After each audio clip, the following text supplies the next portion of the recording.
Kenal ya, Bu. Oke.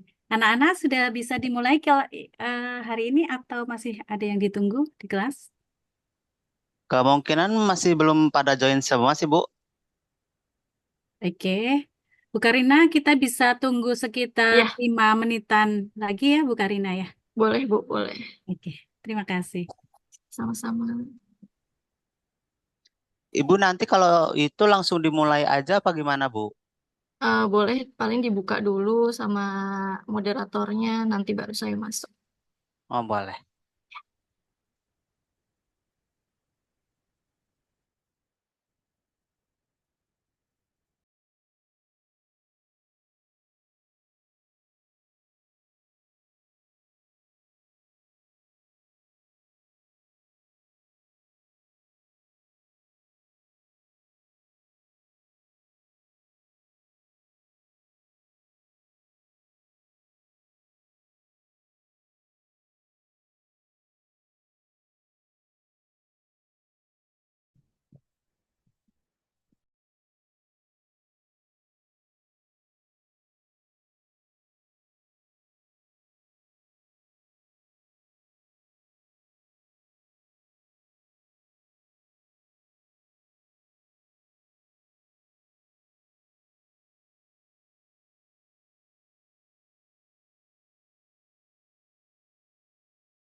Bu Fisa langsung bisa mulai aja, Bu.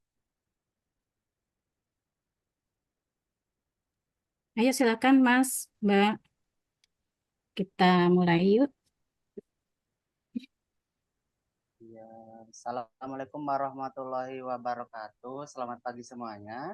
pagi. Pagi. Masih semangat kan teman-teman? Semangat dong.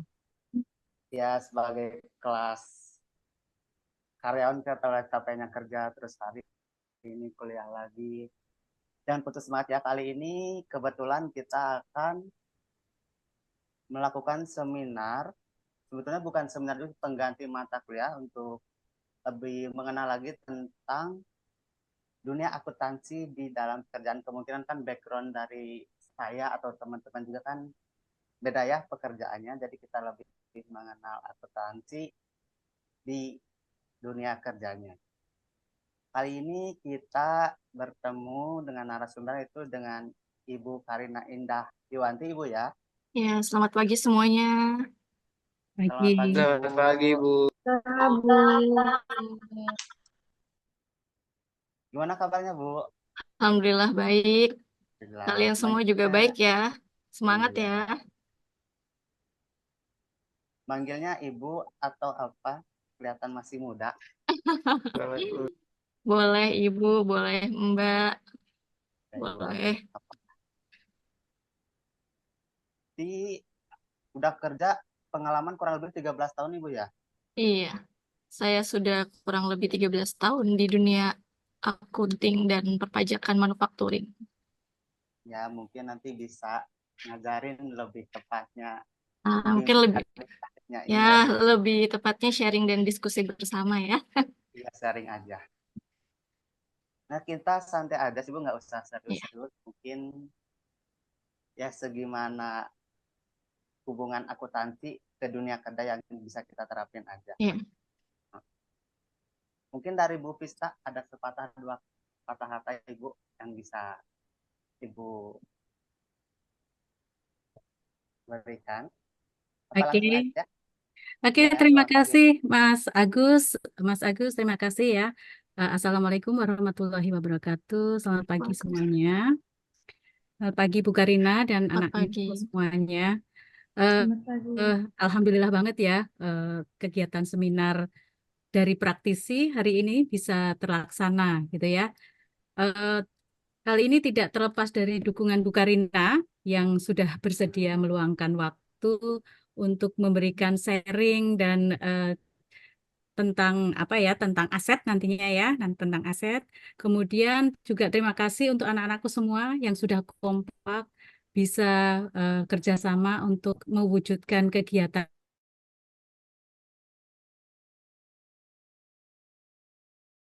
ini. Nah, kegiatan ini sebenarnya terkait dengan apa program kurikulum kurikulum Merdeka gitu ya, kurikulum Merdeka dengan pendekatan outcome based education. Jadi di kegiatan ini kami mengundang praktisi gitu ya, mengundang praktisi. Kalau di kelas saya hanya memberikan teori gitu ya, teori. Kemudian, nah ini kita benar-benar ingin sharing kepada teman-teman yang praktisi, bagaimana sih teori ini bisa eh, dilaksanakan di perusahaan ataupun diterapkan gitu ya. Jadi anak-anak nantinya pada saat benar-benar masuk ke dunianya gitu nggak kaget Iya, lagi gitu karena seringkali kan teori itu kok teori aja ya gimana sih prakteknya gitu. Nah, di program ini kurikulum ini kami memang sedikit demi sedikit memberikan kesempatan kepada anak-anak biar agar mereka lebih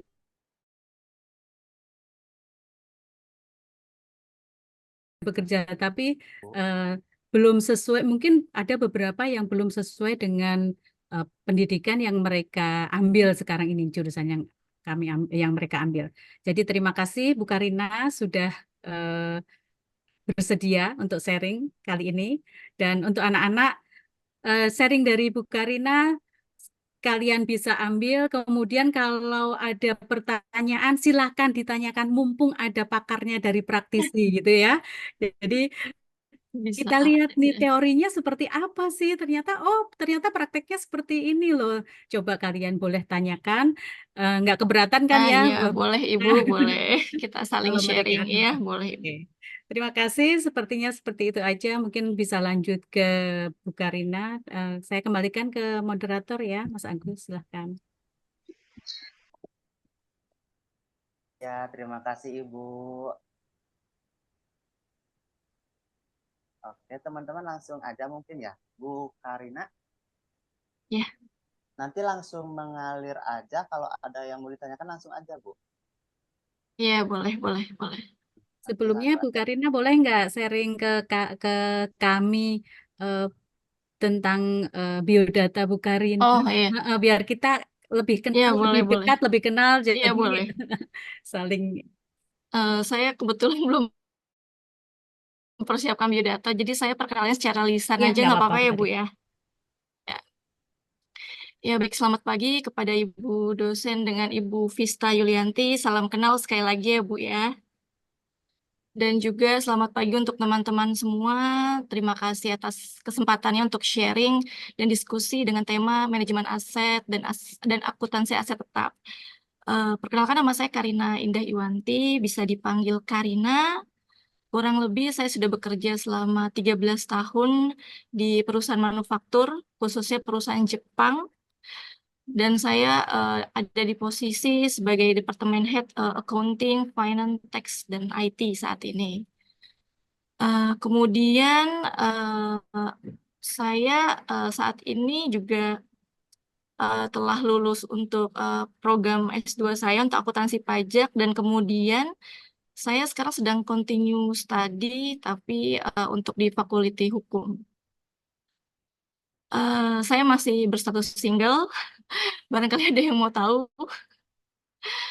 Kemudian saya tinggal di Bekasi dan saya bekerja di kawasan GIIC Cikarang di PT Matsuo Precision Indonesia. Dan kebetulan anak-anak Pelita Bangsa ini banyak loh Bu, teman-teman semua yang ada di sini, yang bekerja di sini, baik dalam posisi untuk accounting ataupun posisi lainnya. Alhamdulillah, ternyata Ya, ya. Alhamdulillah anak Pelita Bangsa, member saya anak Pelita Bangsa juga ada 3 orang loh Bu. Oh ya, Iya. wah luar biasa. Alhamdulillah dapat Bu. Sebelumnya ada yang mau ditanyakan terkait biodata saya atau mau langsung untuk materi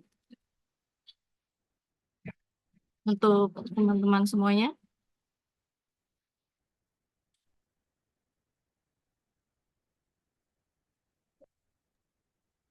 Ayo, ini Boleh suratnya mana? langsung. Atau mau langsung aja ya, biar Bisa cepat aja, ya. Pak. Oke, Ya. Nanti kemungkinan bisa diseling aja. bisa ya. Baik, sebelum mulai dengan tema ini, saya akan lebih banyak sharing tentang akuntansi aset tetap terlebih dahulu ya, teman-teman semuanya. Karena bahwasanya manajemen dan aset itu tetap masih dalam lingkup yang sama. Namun sebelum mendalami lebih jauh tentang manajemen aset, mari kita terlebih dahulu perdalam pembahasan akuntansi aset tetap. Yang akan saya jelaskan yang pertama, boleh Mbak atau Mas moderator ke halaman 7.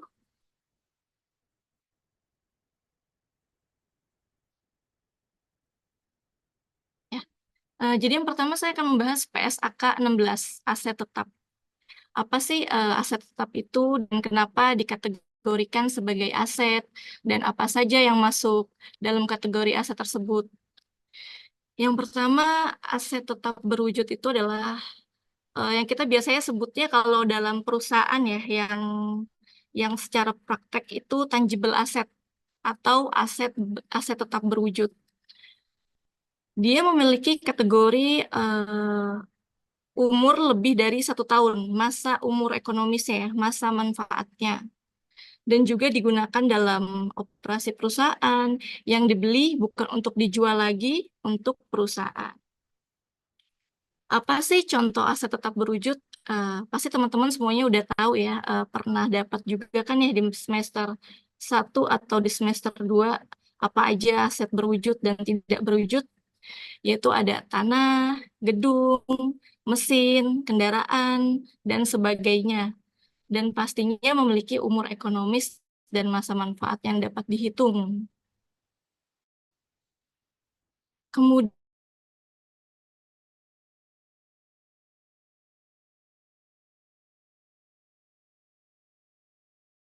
masuk loncat karena kita praktekkan di dunia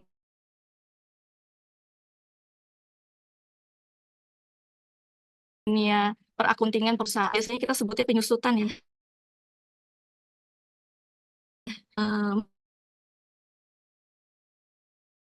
Mas, boleh di halaman selanjutnya. Ya, biasanya di perusahaan kita memakai dua metode, garis lurus dan metode saldo menurun. Tapi biasanya untuk di perusahaan manufaktur, secara sederhananya kita menggunakan metode lurus, garis lurus. Apa itu depresiasi atau penyusutan?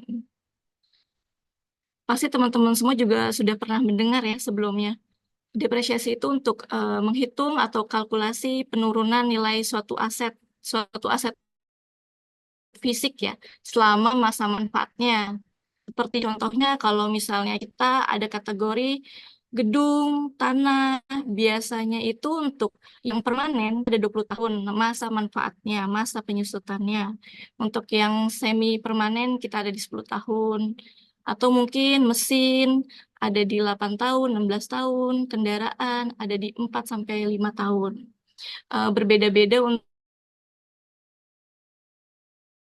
Kemudian biasanya di perusahaan, saya langsung kasih contoh ya, untuk perusahaan yang saya sekarang ini, kita menggunakan metode garis lurus. Kenapa nih kita menggunakan metode garis lurus? Biasanya metode ini kita gunakan karena dia yang paling sederhana, di mana beban penyusutannya itu dibagi rata selama masa umur manfaat. Dan idealnya metode ini digunakan untuk aset tetap yang diperkirakan memberikan manfaat yang relatif merata sepanjang masa manfaat. Minta tolong untuk moderatornya untuk ada list pick aset ya yang saya kasih contoh. Ya, untuk misalnya kita contoh dari ambil building dulu ya Mbak.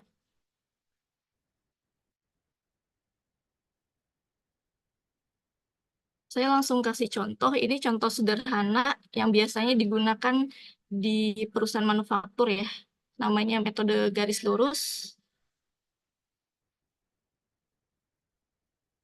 Ya, baik, sudah ya Mbak. Minta tolong dari geser ke sebelah kiri dari harga dan namanya. Ya. Di sini contohnya ada kita beli building atau bangunan di sebelah di next stepnya itu ada unit price-nya, ada harganya ya. Kemudian sebelahnya lagi mohon maaf. Useful life-nya biasanya untuk building ini kami secara prakteknya kita masukkan manfaat umur ekonomisnya 20 tahun. Tapi tergantung kepada kebijakan masing-masing perusahaan ya. Ada juga yang bisa sampai 30 tahun. Oke, di sini kita pakai 20 tahun. Kemudian untuk depresiasinya yang kita depresiasikan di mana kita menggunakan metode garis lurus. Minta tolong ke depresiasi ya. Ini dari nilai akuisisi, dari nilai asetnya, murni asetnya kita bagi untuk periode kita yang mau pakai useful life-nya 20 tahun ya. Kemudian kita bagi masa periode 12. Ketemulah nilai depresiasi cost, yaitu 173 juta. Kemudian nilai ini yang akan kita gunakan nanti untuk penyusutan tiap bulan sampai akhir periode ke periode tahun selanjutnya. Dan di sini kita ada contoh, di sini fiscal year 2023 ya. Sisi sebelah kiri itu adalah akumulasi depresiasi, di mana ini nilai yang telah kita bukukan. Misalnya, di sini ada acquisition date, yaitu pembeliannya dimulai dari 2013. Kemudian sekarang adalah akumulasi depresiasinya di tahun 2023. Ini kita isi dengan nilai yang telah kita susutkan sejauh dari 2013 sampai dengan tahun 2023. Kemudian, sisi sebelah kanannya adalah book value atau nilai sisa buku yang nantinya bisa kita susutkan sampai akhir masa useful life-nya, yaitu 20 tahun. Kemudian sebelah kanannya lagi, ini adalah periode berjalan ya. Misalnya kita gunakan periode, anggap bulan ini adalah anggap bulan April, yaitu kita masukkan sisi depresiasi cost-nya, yaitu 173 juta akumulasinya. Kemudian di sebelah kanannya adalah akumulasi depresiasi untuk perhitungan dari yang telah disusutkan di 2023 dengan ditambah dengan depresiasi cost bulan ini. Sisi yang sebelah kanannya adalah book value 18 miliar, sisa yang harus kita susutkan di periode berjalan. Ini hanya Excel sederhana ya. Biasanya tiap perusahaan punya worksheet-nya, kertas kerjanya berbeda. Tapi kebanyakan di perusahaan yang telah saya pegang, rata-rata kertas kerjanya seperti ini.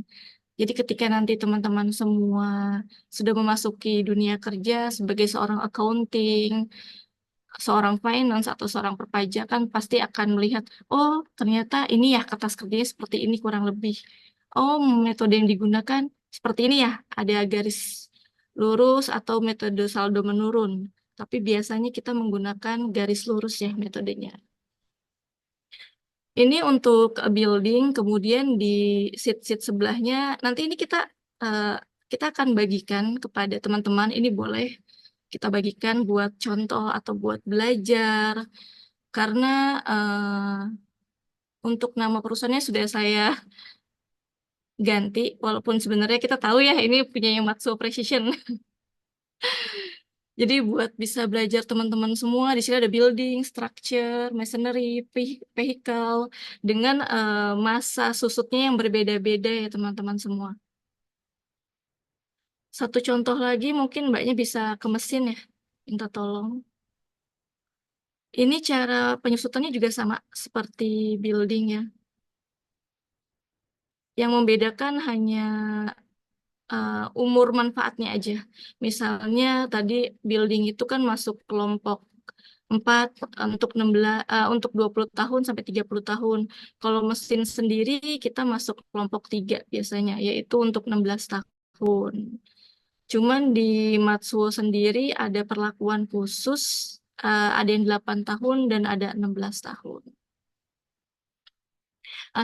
Sampai sini masih ada yang mau ditanyakan nggak untuk teman-teman semua? Barangkali ada yang perlu diulang, atau mungkin saya menjelaskannya terlalu cepat. Boleh ditanyakan sampai sini. Nggak usah malu-malu ya. Yang mau ditanyakan silahkan ditanya.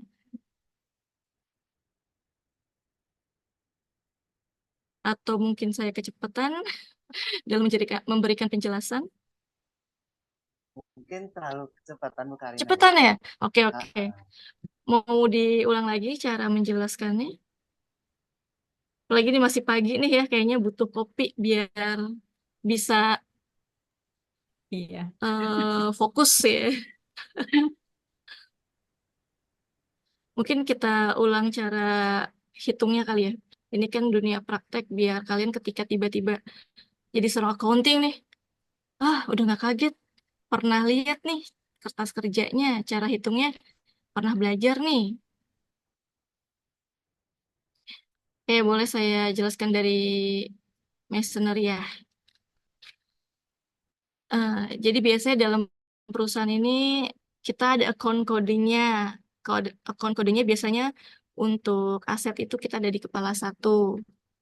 Kemudian kita ada tanggal pembelian. Biasanya kita catat di sini mulai dari pembeliannya kapan nih? Misalnya tahun 2013.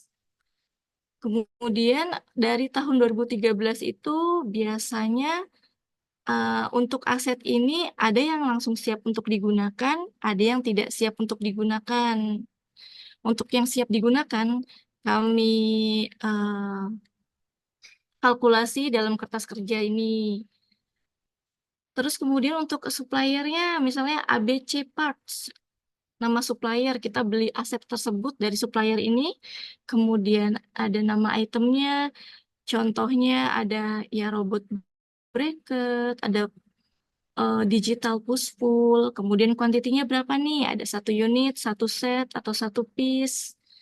Kemudian unit price-nya, biasanya ini harga full untuk aset tersebut termasuk biaya instalasi, transportation, dan sebagainya. Kemudian di sisi sebelahnya ada rate. Rate itu rate yang digunakan, kita biasanya ada 2 macam nih pembelian. Makanya kita kasih nilai rate-nya 1. Kemudian ada juga di situ 15.237 itu adalah kurs yang kita gunakan ketika kita membeli aset dalam currency dolar atau currency asing. Bisa dolar, bisa yen,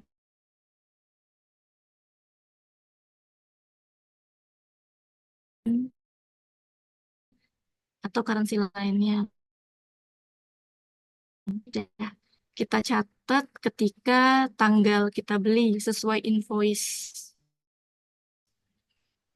Kemudian useful life-nya seperti yang tadi saya terangkan, ada 8 tahun, 16 tahun, tergantung kebijakan perusahaan atau prosedur perusahaan mau mengkategorikan aset itu 8 tahun, 16 tahun, ataupun sebagainya. Kemudian kita ada nilai depresiatif yang tadi saya jelaskan. Ini adalah nilai yang kita gunakan untuk penyusutan setiap bulan, setiap masa periodenya. Cara mengkalkulasinya dari nilai total aset, kita bagi untuk nilai useful life-nya, nilai masa umur ekonomis yang kita gunakan. Tadi misalnya 8 tahun, dibagi masa periodenya 12. Kemudian dari masa penyusutannya tersebut, kita lanjut ke next step-nya. Boleh Mbak atau Mas? Akumulasi depresiasi, yaitu menggunakan nilai penyusutan ya. Nilai penyusutan yang telah dibagi per periode dan masa umur manfaatnya. Yaitu ada, misalnya contoh yang pertama 108.000. Itu adalah nilai sisa, maaf, nilai yang telah kita bukukan sepanjang pembelian sampai dengan tahun yang berjalan. Kemudian ada book value, yaitu nilai sisa buku yang akan kita susutkan sampai masa umur ekonomisnya atau manfaatnya habis. Kemudian di kertas kerja selanjutnya ada nilai penyusutan per bulannya lagi kita masukin ya. Ya, di tengah-tengahnya ada nilai akumulasi secara keseluruhan, yaitu didapat dari beginning balance. Beginning balance itu ya dari awal tahun, dari ending kejadian awal tahun ini ditambah nilai susut per periode tahun berjalan. Kemudian untuk nilai sisa buku seperti yang tadi saya sudah sebutkan adalah nilai sisa manfaat yang akan kita susutkan sampai nilai manfaatnya habis. Seperti itu. Mungkin kelihatannya seperti ini ribet ya untuk kelihatan yang baru-baru mengenal dunia accounting atau aduh ini ya kertas kerjanya kok ribet ya gitu. Tapi untuk berjalan kalau kalian sudah biasa nih memegang atau mengerjakan hal ini tiap bulan pasti akan oh iya ya tinggal rumusnya begini gini copy paste gitu. Copy paste cuman jangan lupa untuk kalkulasi tiap bulannya nilainya ditambah kurang sampai balance-nya sama untuk buku besar.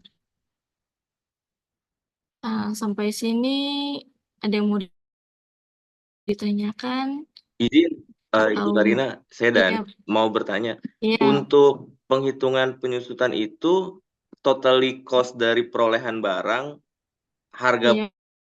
barang aja, atau totally dari pajak dan Ah, ya, ya, ya. lain-lain biaya yang ditanggung, dan juga Ya, dihitung setelah digunakan, kayak misalnya kalau mesin dihitung saat digunakan, atau misalnya belinya tahun ini tapi digunakannya tahun depan, disusutkannya tahun depan, atau di saat dibeli sekarang. oke, bagus. Seperti Pertanyaan itu, Bu sangat bagus dan Karina. lengkap nih, Mas Dani.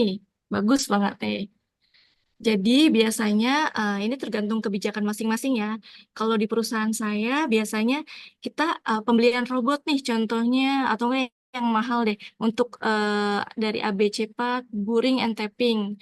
Kalau dari perusahaan saya sendiri biasanya nilai harga barangnya ditambah transportasinya, biaya installmentnya digabung jadi satu, kemudian dijadikan nilai unit price original.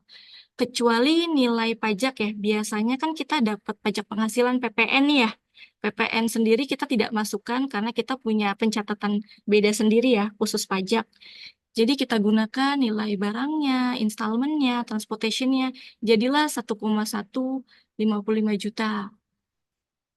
Kemudian pertanyaan yang Mas Dani berikutnya adalah metode penyusutannya,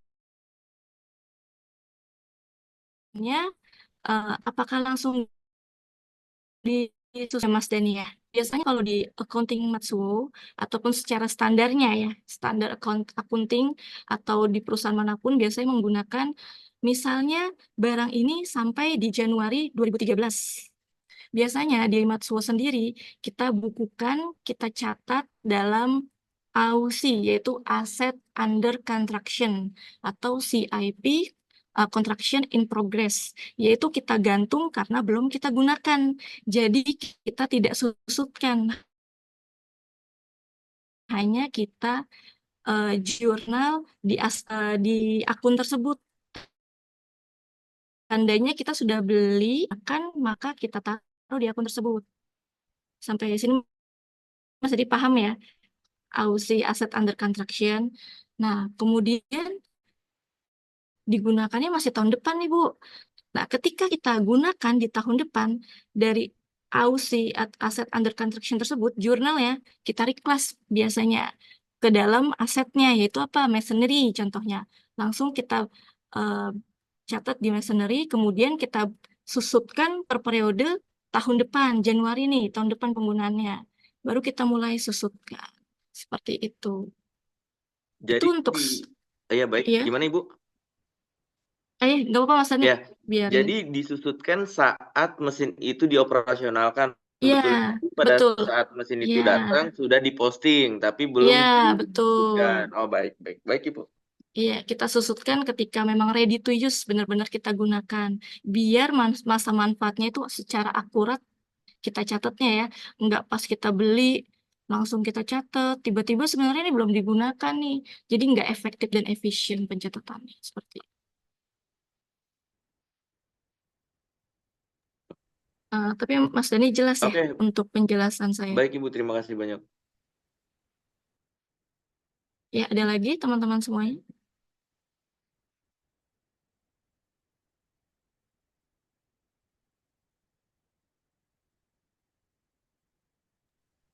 Bu, aku ingin bertanya, Bu.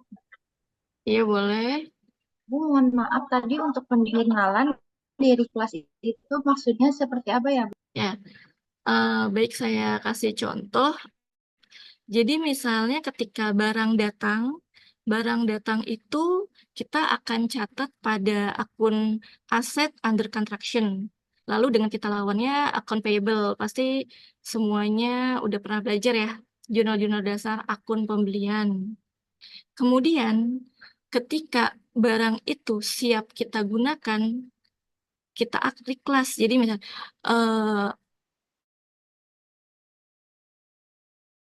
scenery, kemudian lawannya itu kita request dari aset under construction tersebut. Untuk sisi debitnya kita bisa masukkan masonry dan untuk akun kreditnya kita reclass, kita keluarkan dari akun sisi aset under construction. Jadi kan balance tuh, masonry pencatatan awal, kemudian kita buang secara bahasanya kita reclass atau buang untuk si akun aset under construction-nya. Dan setelah kita reclass tersebut, barang siap disusutkan karena sudah masuk pada tempatnya, yaitu akun masonry. Seperti itu, saudari Yusni. Ini secara pencatatannya ya. Jelas nggak, saudari Yusni? Jelas, Bu. Terima kasih. Boleh teman-teman lainnya kalau ada yang mau ditanyakan. Ini termasuk penting ya ketika kita masuk dunia kerja. Karena juga termasuk dasar-dasar accounting yang perlu kita ketahui ketika kita masuk dunia kerja. Dan biasanya nih dalam interview pasti kita ditanya entah secara lisan atau tes tertulis. Bagaimana cara mencatat aset, bagaimana cara membebankan penyusutannya. Biasanya untuk building, structure, mesin, ataupun lainnya masuk kategori kelompok berapa. Pasti akan ada pertanyaan seperti itu dari para pemberi kerja. Jadi kalau mau ditanyakan, silakan ditanyakan untuk list fixed asset ini.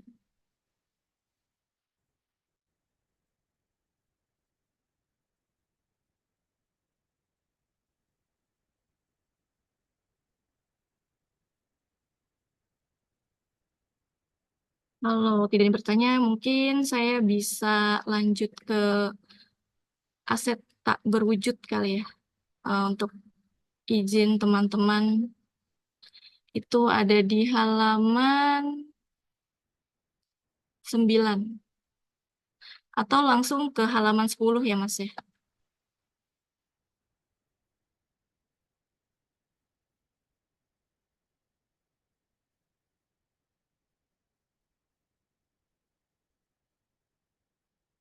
Oke. Baik, kemudian di sini ada PSAK 19. Oh, untuk yang PSAK 16 tadi atau aset berwujud boleh. Tapi untuk sekarang mungkin mempersingkat waktu, kita lanjutkan ya ke PSAK 19 aset tak berwujud.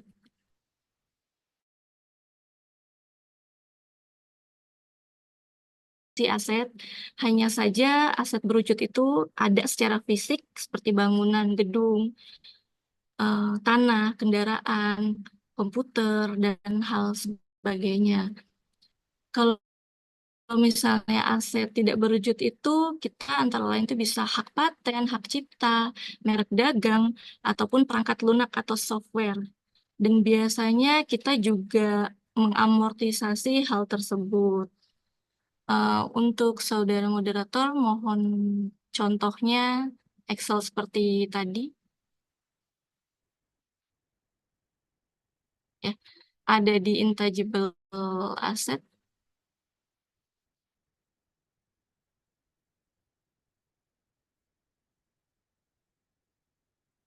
Ada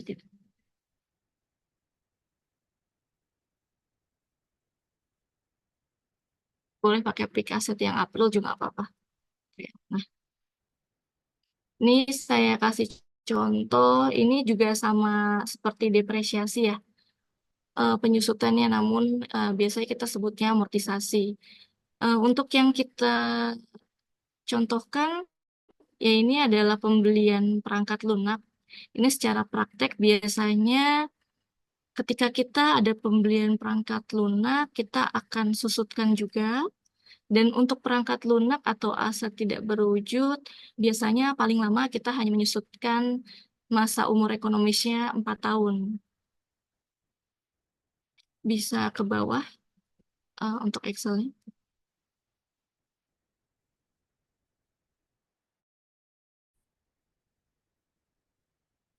Ya, ke atasan dikit ya. Baik. Eh, Kemudian metodenya sama seperti tadi. Hanya saja untuk perangkat lunak ini sendiri, kelompok masuk ke kelompok untuk asetnya itu beda ya. Biasanya kita hanya susutkan selama 4 tahun.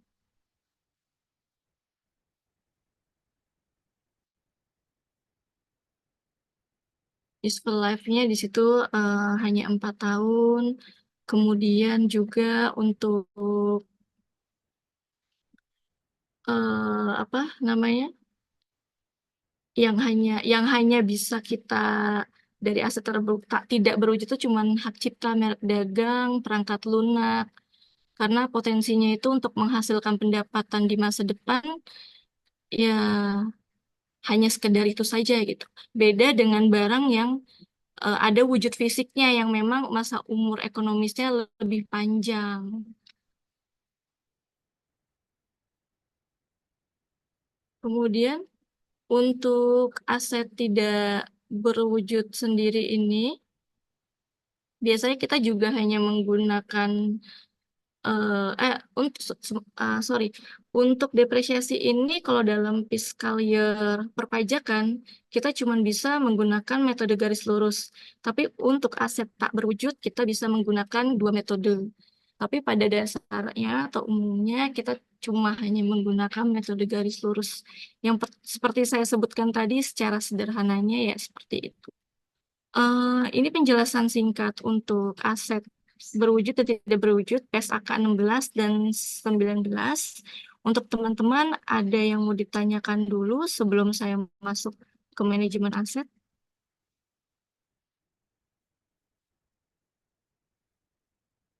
Atau masih ada yang, duh saya masih bingung nih untuk aset tetap, untuk aset yang berwujud, untuk aset yang tidak berwujud. Kalau ada yang mau disampaikan sebelum saya ke sesi berikutnya, boleh. Takutnya nanti ada yang mau ditanyakan terus lupa.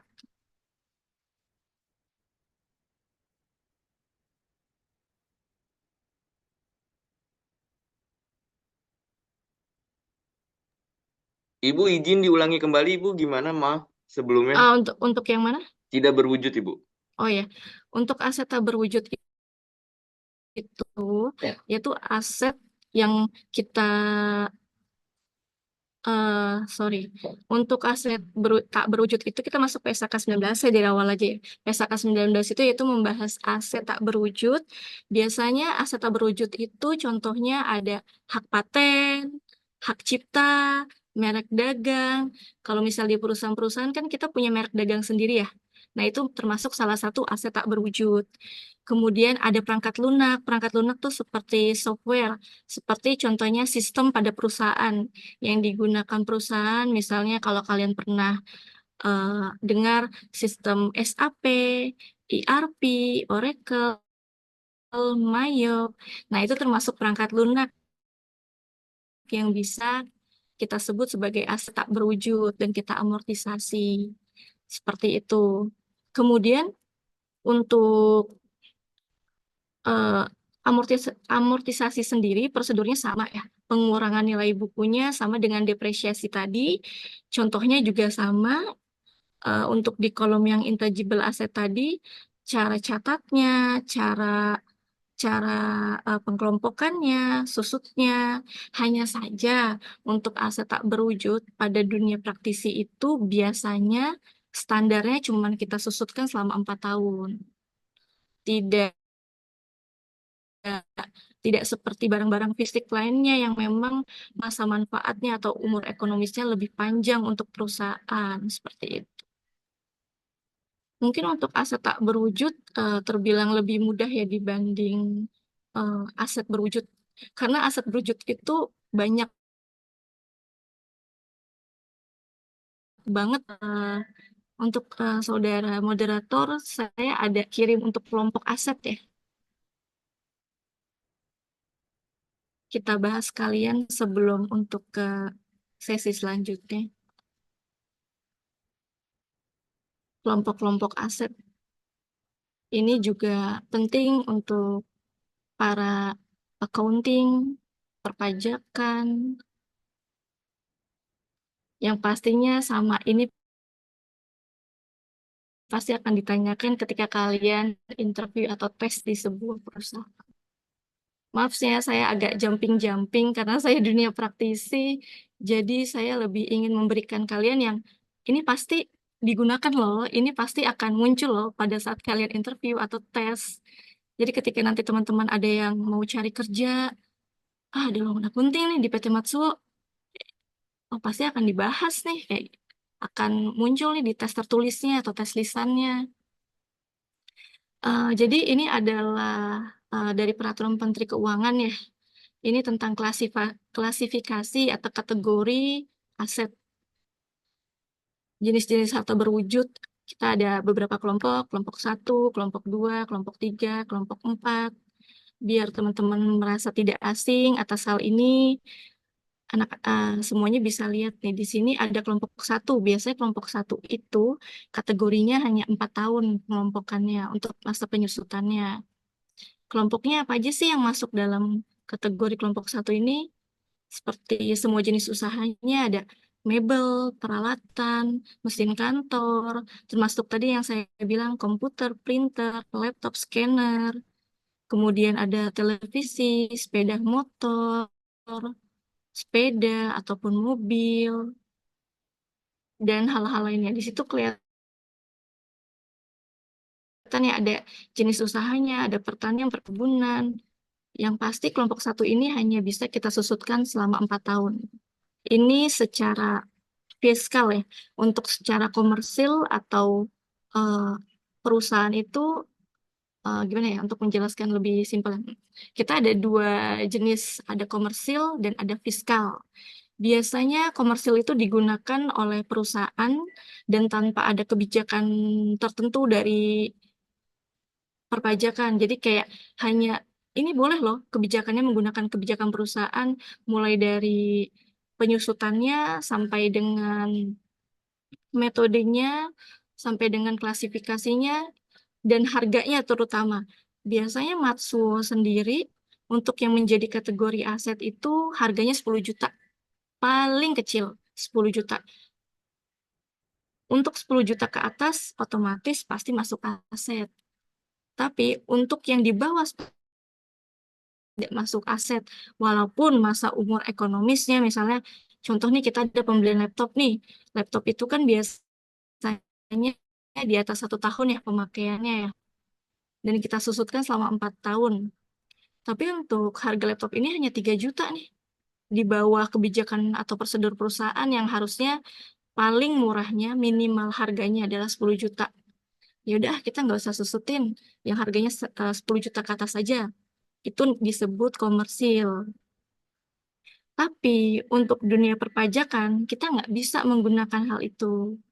Karena untuk perpajakan kita udah ada klasifikasi atau kategori tahun, wajib kita ada penyusutan atau kita masukkan ke dalam kelompok aset.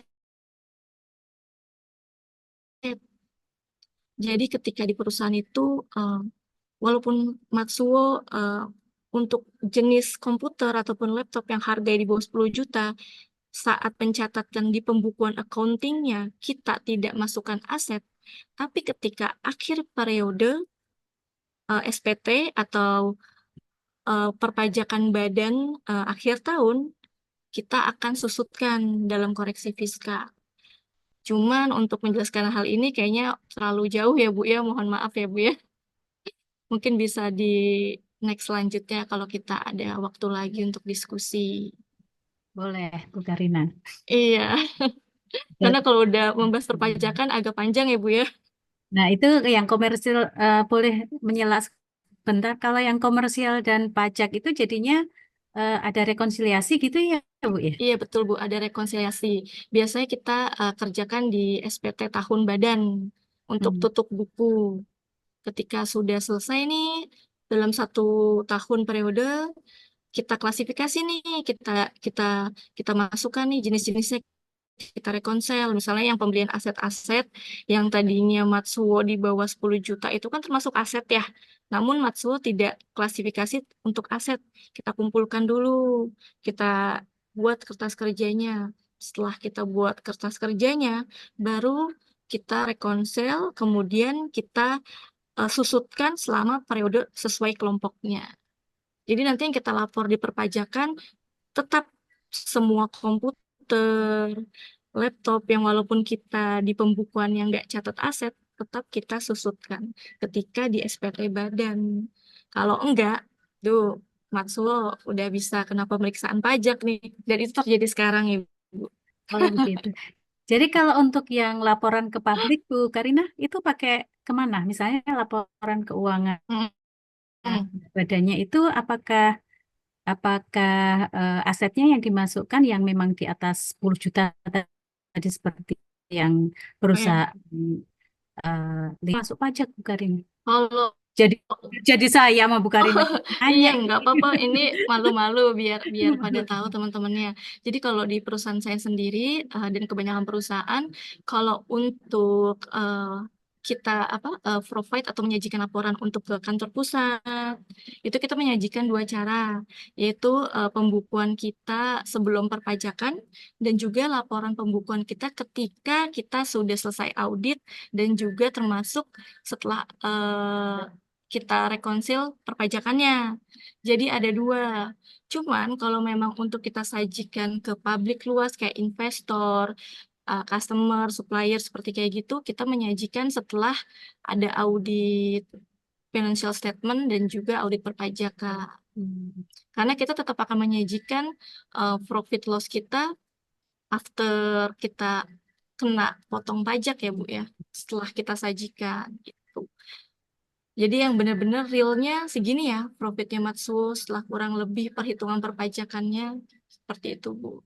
Baik, itu anak-anak.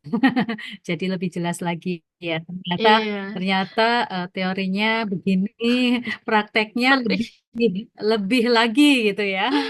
Oke. Kalau ngomongin accounting perpajakan itu ya teman-teman semuanya, Ibu ya, kalau di dunia praktisi itu jujur 13 tahun yang lalu ketika saya masuk sebagai junior atau staf accounting pajak, saya kaget.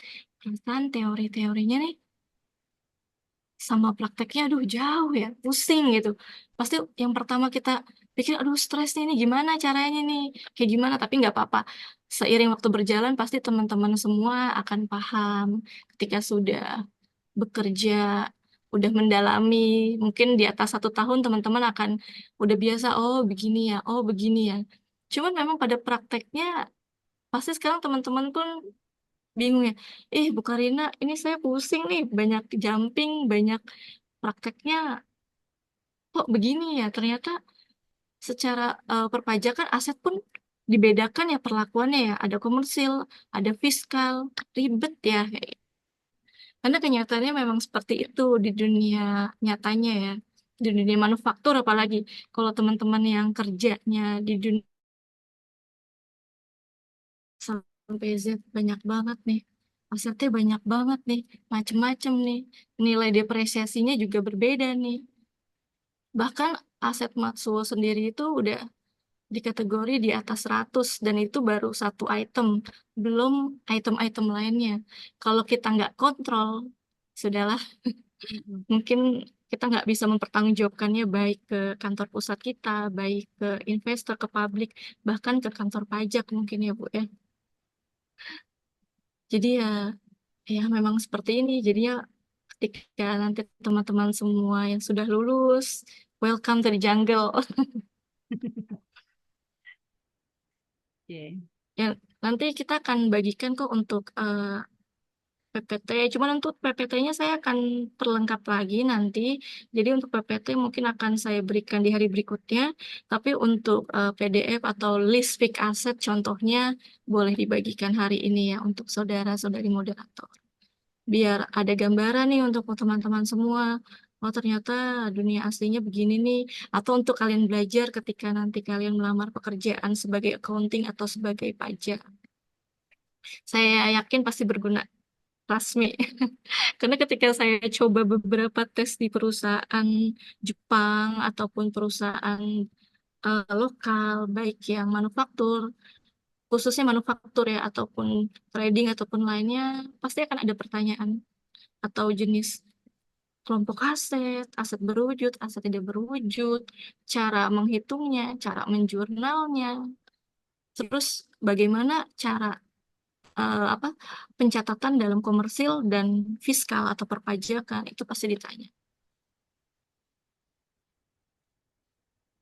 Sampai sini ada yang mau dipertanyakan dahulu? Takutnya masih banyak PR yang, duh ini gimana ya, duh ini gimana ya, seperti itu. Boleh ditanyakan.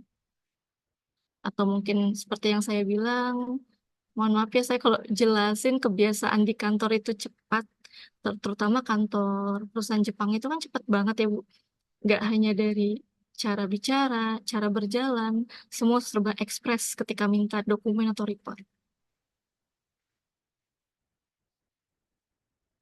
Ini untuk masing-masing kelompoknya ada 4 kelompok. Ini secara perpajakan. Di sini dijelaskan macam-macamnya, apa-apa yang masuk kelompok 1, 2, 3, dan 4. Seperti itu.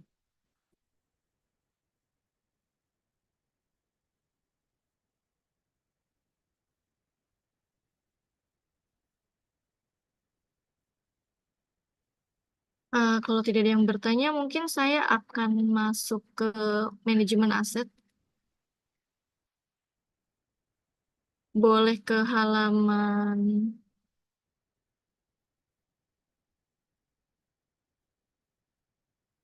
untuk ke halaman 4. Eh, Akan tetapi untuk PPT ini seperti yang saya jelaskan, ini hanya teori. Saya tetap akan jelaskan secara gamblang atau to the point, manajemen aset itu apa sih dan kenapa penting bagi perusahaan.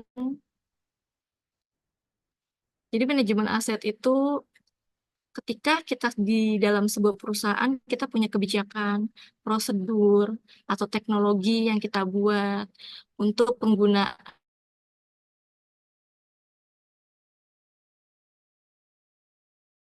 apakah pemeliharaannya sudah tepat untuk aset tersebut, atau biasanya kita bisa pakai bahasa untuk maintenance-nya sudah tepat belum ya untuk aset-aset tersebut.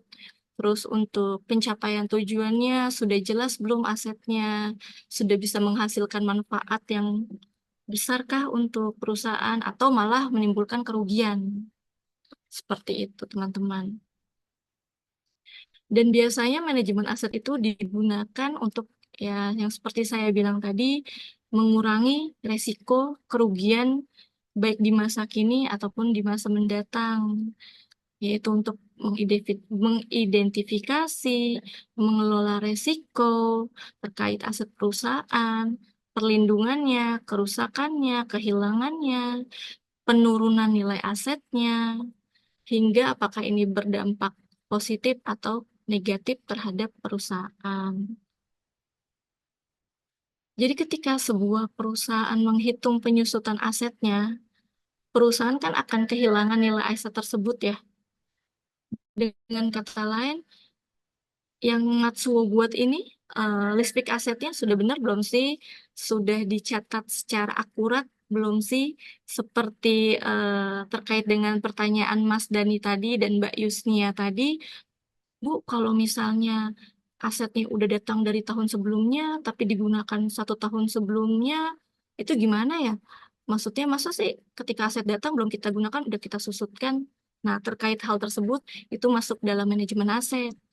Kalau misalnya kita catat ketika barang itu datang, tidak akurat kan untuk nilainya, pembukuannya secara masa umur ekonomisnya, tapi ketika dalam manajemen aset kita mengatur secara pencatatannya seperti tadi Mas Daini tanyakan, kita harus catat atau susut aset tersebut ketika benar-benar kita gunakan untuk asetnya. Nah, itu salah satu manajemen aset agar akurat pencatatannya, efisien, terus ada kurang catat atau lebih catat enggak, terus nilai keuntungannya nanti lebih tinggi atau rendah Kak, biar tidak berakibat menimbulkan kerugian buat perusahaan seperti itu. Kedua, dalam manajemen aset itu sendiri adalah hindari masalah pajak. Seperti yang tadi saya bilang, yang Ibu Vista tanyakan, kan ada perhitungan secara komersil dan fiskal ya, perpajakan ya. Itu kenapa saya sebut untuk menghindari masalah pajak. Jadi saya cerita sedikit. Untuk 3 tahun berjalan sebelumnya, sebelum saya gabung di Matsuo, kita ada pemeriksaan pajak, tax investigation, di mana Matsuo menghadapi audit pajak, terutama kita kena penalti atau sanksi untuk asetnya Matsuo. Jadi kenapa kok Matsuo bisa kita itu sebelumnya tidak dicatat secara fiskal. Jadi hanya secara pembukuannya yang tadi komersil. Sedangkan kelompok-kelompok aset itu sudah ditetapkan oleh Kementerian Keuangan atau Direktorat Jenderal Pajak secara berkelompok, kelompok 1, kelompok 2, kelompok 3, kelompok 4. Untuk mesin sendiri itu masuk di kelompok 4, 16 tahun. Ini saya sekedar sharing perusahaan. Ternyata Matsuo mengkelompokkan mesin hanya 8 tahun. Walaupun sebenarnya Matsuo nggak salah secara pencatatan. Memang mesin tersebut kita gunakan hanya 8 tahun. Habis itu kita dispose, buang. Karena nilai sisutnya sudah habis atau memang rusak. Namun, harus menetapkan setiap perusahaan memakai nilai susut untuk mesin kategori di 16 tahun. Jadi, kenapa tadi saya bilang di akhir tahun kita harus menghitung lagi nilai-nilai aset yang di bawah 10 juta harganya, nilai kelompok perpajakan, kita rekonsil ulang lagi, lalu kita hitung menggunakan kelompok atau nilai-nilai umur ekonomi secara perpajakan. Jadi dari 8 tahun nilai mesinnya Matsuo, kita rekonsil, kita koreksi lagi, kita buat lagi penyusutannya dari awal menjadi 16 tahun. Untuk menghindari hal-hal tersebut, seperti itu caranya teman-teman. Kalau misalnya kita tidak menyusutkan sesuai masa manfaat atau susutnya dalam bidang perpajakan, jangan ditanya, pasti akan kena. Untuk sanksi sendiri, fix aset itu kan masuk perpajakan badan ya. Itu 22% dari total nilai aset. Jadi bisa dibayangkan kita bisa kena beratus-ratus juta, bahkan bermiliar-miliar. Apalagi untuk manufacturing itu kan asetnya banyak ya mesinnya. Mungkin bisa puluhan miliar. Jadi kalau kita kali 22% saja, ya teman-teman semua bisa bayangkan berapa kerugiannya. Dan pasti tim accounting atau departemen accounting yang akan menyiapkan jawaban apa yang harus kita jawab nih untuk manajemen nih.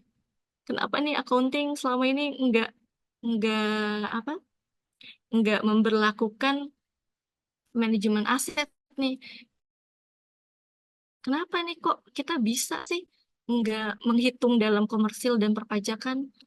Jadi teman-teman harus pastikan ketika nanti masuk ke dunia accounting, hati-hati dalam pemeliharaan aset, pencatatannya, terus untuk resiko-resikonya, apa saja sih yang harus dipersiapkan, yang kita tidak boleh sampai menimbulkan resiko kerugian untuk perusahaan seperti itu. Ya, ya dunianya nyatanya accounting itu nggak kelihatan semudah debit, kredit, balance, udah gitu. Aktualnya itu rumit, apalagi dunia manufaktur, teman-teman.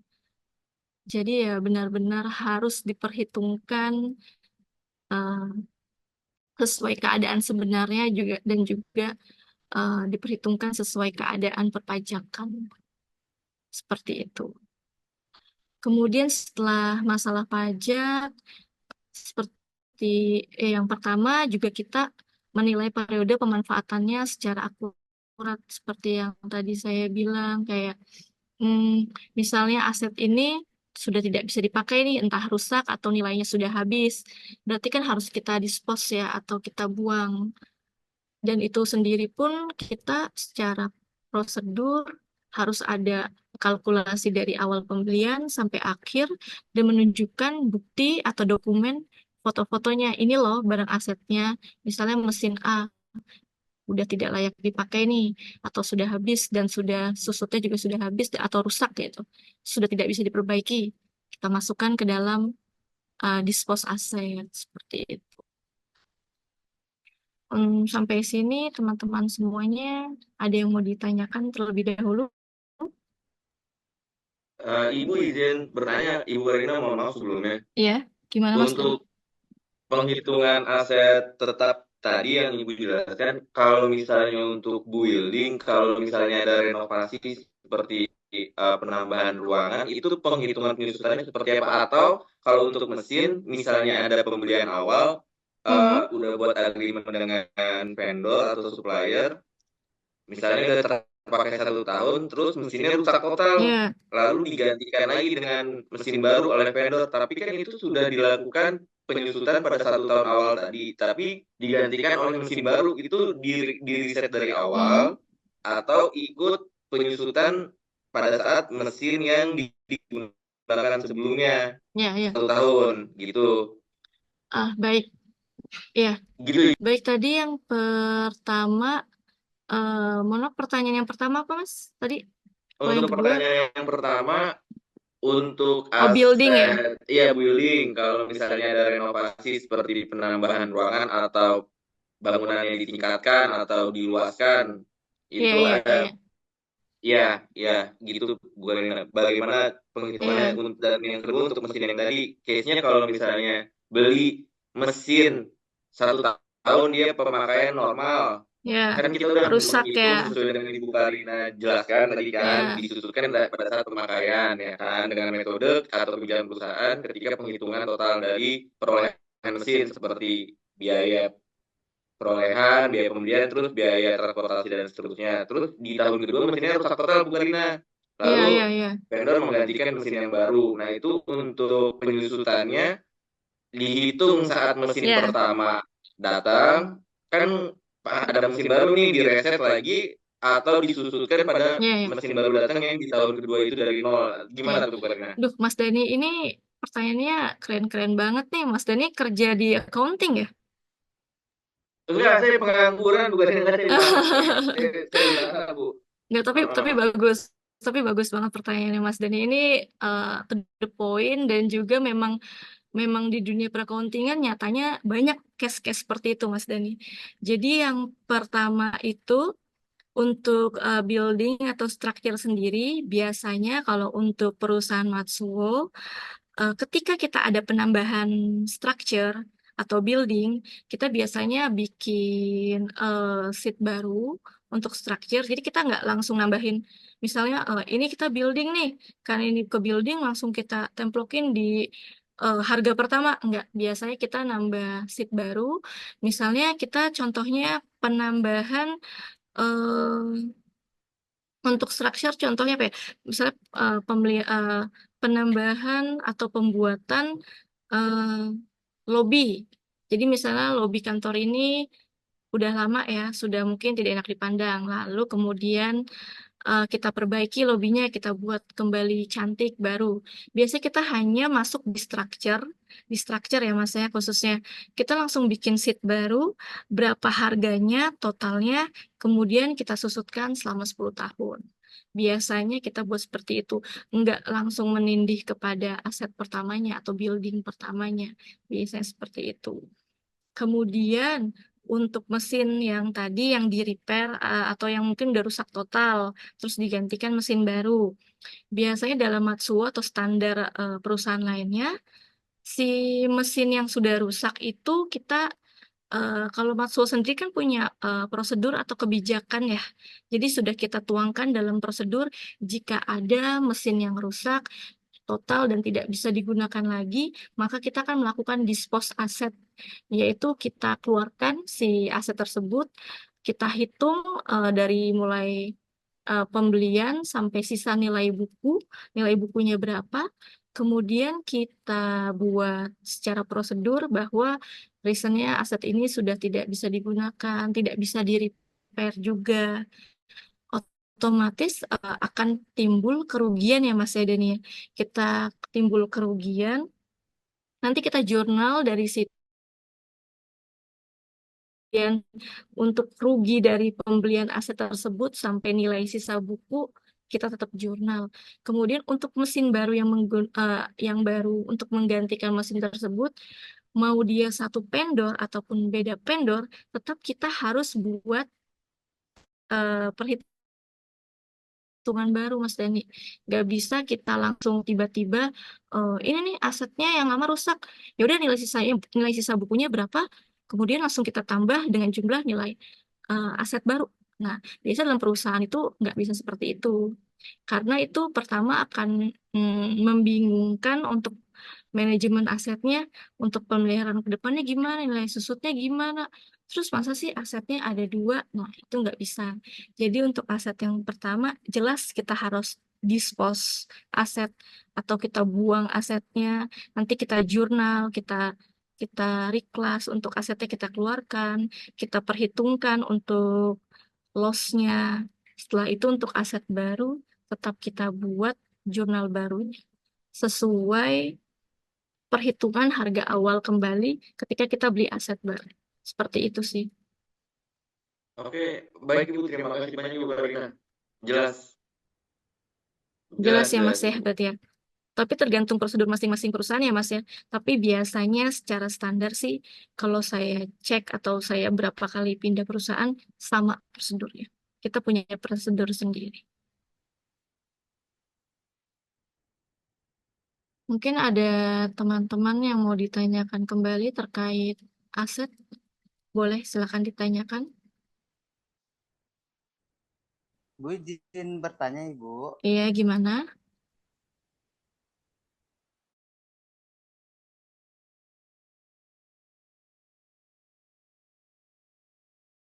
berwujud dan aset tidak berwujud ya. Nah, kalau aset berwujud kan kita habis Hmm, nilainya, nilai jualnya masih ada. Nah, bila satu perusahaan itu bangkrut atau monopoli kan bisa dijual. ya. Nah, kalau perhitungan aset tidak berwujud itu gimana ya, Bu? Ketika dia mengalami kebangkrutan kayak tadi, Mengalami terus Heeh. kan kalau Terus kalau aset berujung, oh ya gimana? Ya, terus apa lanjutin yang Mas. bisa menyebabkan dari salah satu aset tidak berwujud itu nilainya berkurang? Sementara kan kalau mungkin Hmm, kalau aset berwujud kita sudah. Nah, kalau aset tidak berwujud itu kayak apa ya, Bu? ya, jadi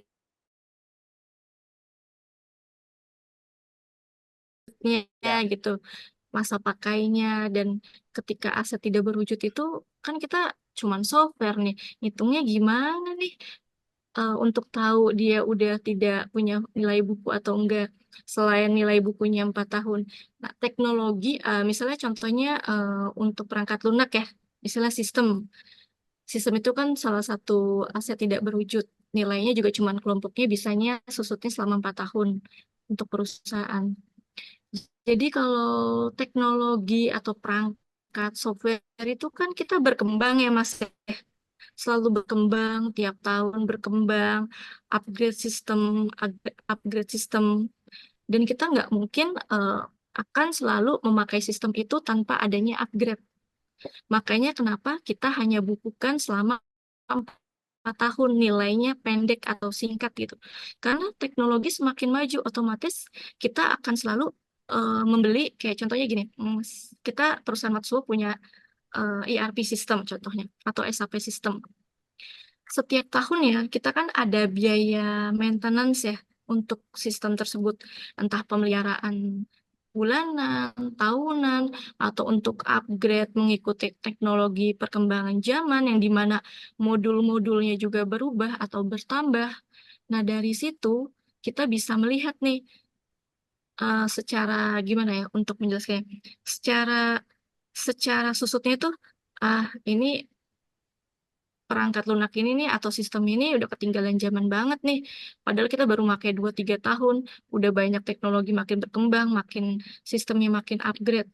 Otomatis nilai susutnya juga berkurang dan kemudian perusahaan mau nggak mau harus upgrade sistem tersebut untuk harganya, untuk atau pembelian sistem baru yang memang kondisinya ini udah ketinggalan atau tidak digunakan. Seperti itu sih Mas.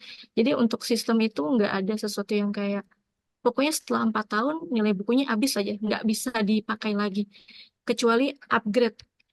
Kayak di Matsuo sendiri pernah pakai Curate, Mayok, ataupun sistem-sistem lain untuk payroll. Ketika sudah habis 4 tahun dan dilihat udah nggak bisa upgrade, ya udah kita akan anggap aja itu udah nggak terpakai dan masuk kerugiannya Matsuo seperti itu. Kayak gitu. Kecuali ERP, biasanya kalau ERP itu kan atau SAP itu ada upgrade-nya ya, sistemnya ya. Misalnya penambahan baru, mengikuti perkembangan zaman lainnya. Nah, ketika ketika kita kita gimana ya? Kalau untuk perangkat lunak sendiri sebenarnya kita nggak bisa dijual sih, Mas. Jadi ketika memang perusahaan itu bangkrut, itu akan menjadi kerugian, resiko kerugian sendiri perusahaan. Beda sama aset berwujud yang masih ada nilai sisa nih, kita bisa jual nih ke perusahaan yang menggunakan aset tersebut. Seperti itu sih. Dari kasus yang udah-udah, jujur Mas juga banyak aset tidak berwujud yang memang ujung-ujungnya ya menimbulkan kerugian perusahaan karena tidak terpakai. Dan akhirnya Mas beli sistem baru lagi, upgrade sistem baru lagi. Seperti itu sih Mas. Ya, terima kasih Bu. Soalnya kan kalau Iya, iya perhitungan aset benar-benar. berwujud juga sering kita di kampus Iya, sering sering ya. ngitungin, kalau aset tidak berwujud emang masih Iya, kosong sih. iya, iya seperti itu. Dan perusahaan yang pernah saya bekerja, kebanyakan ya aset tidak berwujud itu jadinya ya kerugian perusahaan, resiko. Karena kan sistem teknologi itu makin berkembang ya Mas ya. Dan nggak mungkin kita jual ke orang gitu. Nih bekasnya perangkat lunak. Misalnya contohnya Matsu udah nggak pakai, bisa dipakai perusahaan lain. Padahal kebutuhan perusahaan lain terkait atau terhadap sistem itu berbeda-beda. Jadi ya bisa dipastikan ya akan jadi kerugian perusahaan. Itu saja sih. Oke, Bu, terima kasih Bu Ah, ya. ya baik Mas Agus, pertanyaannya bagus Mas Agus. Ada lagi mungkin teman-teman sebelum lanjut ke yang manajemen aset terakhir? Izin bertanya, Bu. Iya boleh. Eh, kan untuk aset sendiri itu kan banyak ya. Mungkin dan ada beberapa juga yang secara fisik asetnya itu identik mirip-mirip. Selain di pencatatan diberikan nomor, untuk membedakan pada fisiknya itu pakai identitas atau apa ya, Bu? Biasanya pertanyaannya ada lagi atau Mbak Yusti langsung aja ya, nanti saya jawab. Boleh, Bu. Oh ya, udah. Baik biasanya kalau untuk Matso sendiri standar pencatatannya itu selain kalau di list fix aset kan kita bikin kode aset ya. Mohon maaf bisa ke Excel yang tadi Mbak, biar teman-teman yang lainnya ada gambaran.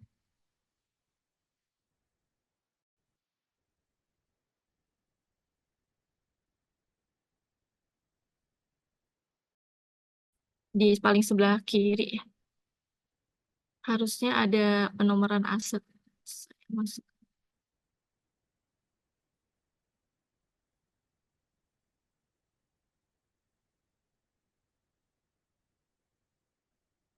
Udah mentok ya ke sebelah kiri ya Mbak? Pas saya lupa ngasih contoh untuk penomoran aset ya. Ya, biasanya sih untuk perusahaan sendiri kan kategori asetnya banyak ya. Misalnya contoh aset ini aset pertama biasanya kita 001 misalnya disebutnya machinery nih. Berarti kita bisa singkat nah seperti ini ya. Kalau dari Matsu sendiri atau rata-rata perusahaan biasanya punya kode aset sendiri. Kalau untuk di list fix asetnya kan, misalnya contoh MPI, Matsu Operation Indonesia, garis miring, misalnya ini adalah bulan pembelian, biasanya bulan Mei 05. Kemudian strip tahunnya kita masukin biar jelas tahun pembeliannya kapan. Kemudian selanjutnya ada singkatan dari nama aset tersebut.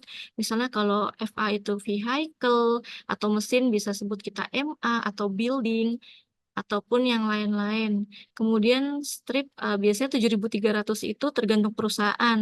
Ada masing-masing kodenya.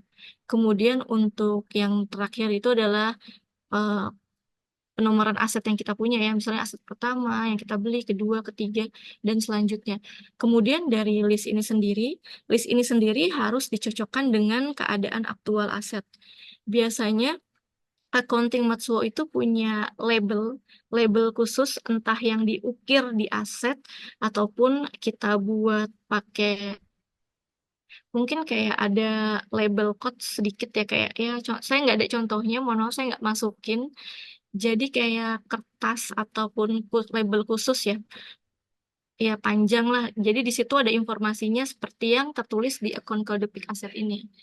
Setelah itu kita tempel di aset, misalnya kalau di laptop nih, contoh kita tempel nih kode di laptop.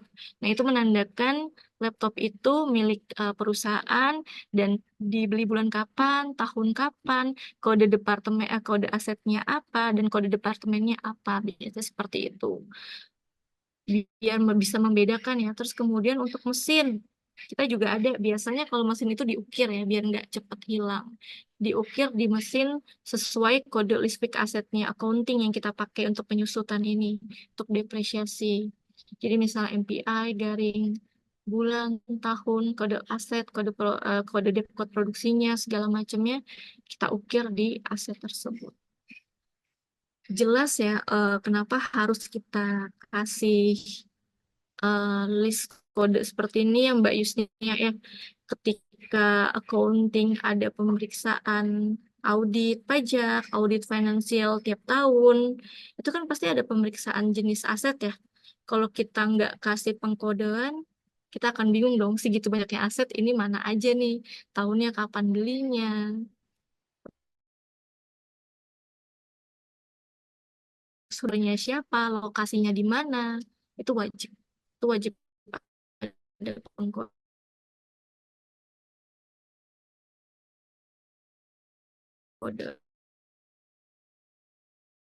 Ada penting nggak ada contoh.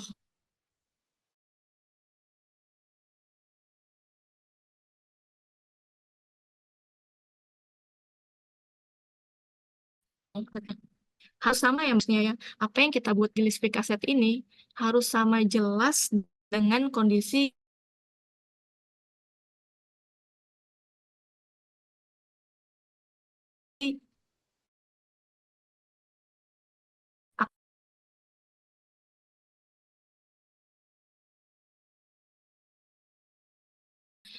kalau enggak akan jadi pertanyaan auditor lagi.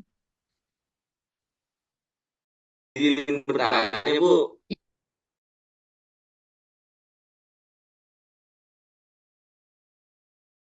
Iya, boleh Mas.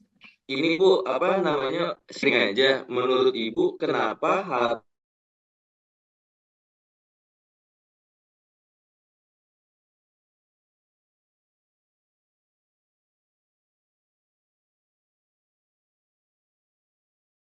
Oh, ternyata aset ini dan perusahaan biasanya untuk menghitung efisiensinya,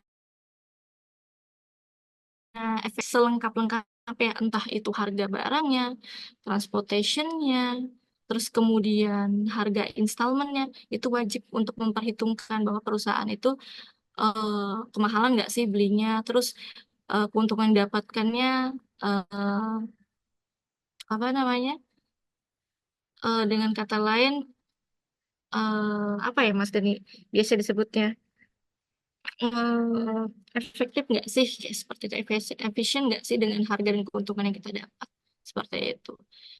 Tapi di beberapa perusahaan juga ada yang berbeda ya pengakuannya.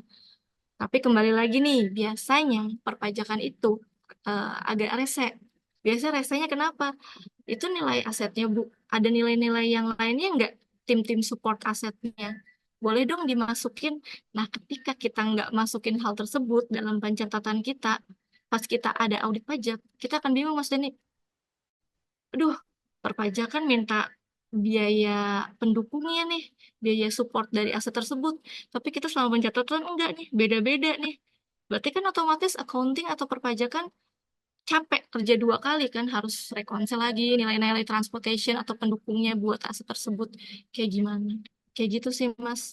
Jadi ya untuk secara prosedur banyak banget sih yang harus memang perusahaan catat gitu atau pastikan di kedepannya nggak akan ada hal-hal yang menimbulkan kerugian, itu aja sih. Dan standarnya di setiap perusahaan kebanyakan dicatat juga nilainya. Seperti itu Mas Denny. Mas Denny, ada pertanyaan lanjutan dari hal tersebut atau mungkin kurang jelas? Atau menurut Mas Denny, tapi Bu, boleh nggak sih kalau misalnya nggak dicatat? Boleh, nggak dicatat pun hal-hal yang tersebut. Cuman ya tadi resikonya. Biasanya baik kantor pusat ataupun perpajakan akan nanya, ya supportnya termasuk nggak Bu? Ya, biar kita tahu nilai total aset sebenarnya. Biaya maintenance ada loh perusahaan atau pemeriksa pajak yang juga tanya iseng-iseng. Terus sih. Oke, baik Ibu.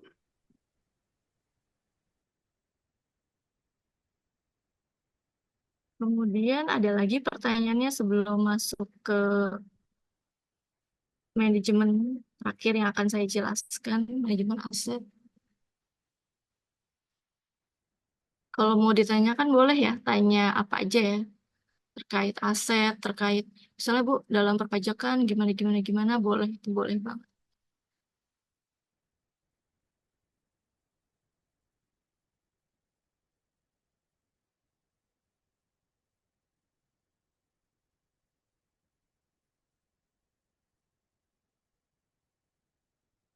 Kalau mau dilanjut yang terakhir, Boleh Ibu dilanjutkan. boleh ya. Jadi yang terakhir itu saya hanya mau menjelaskan sih seperti yang tadi manajemen aset.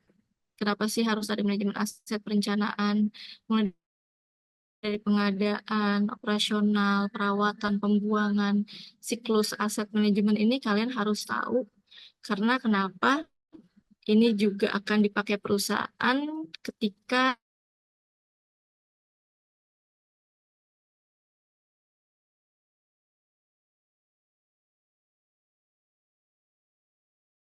mencatat, membeli, menilai dengan aset perusahaan sudah memperoleh keuntungan berapa ya, atau kerugiannya berapa ya, seperti itu. Yang pertama biasanya dalam siklus manajemen itu kita ada perencanaan planning ya.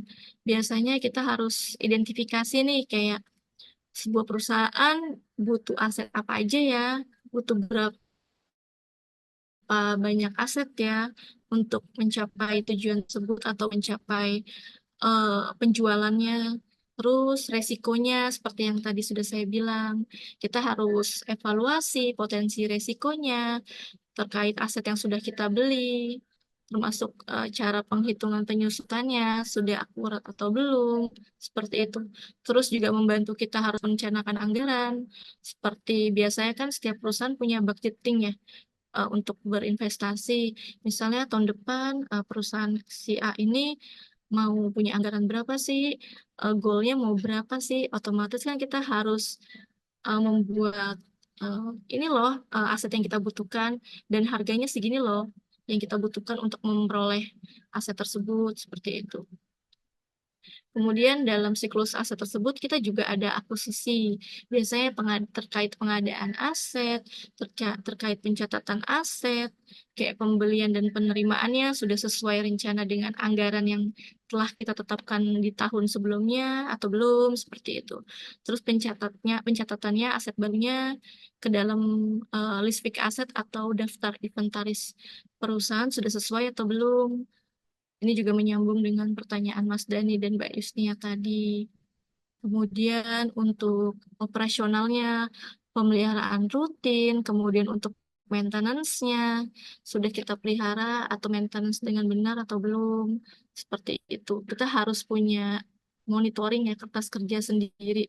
Biasanya itu ada di bagian orang PE ya, Production Engineering, yang biasanya memantau untuk keadaan fix aset kita, umurnya, lokasinya, usernya, seperti itu.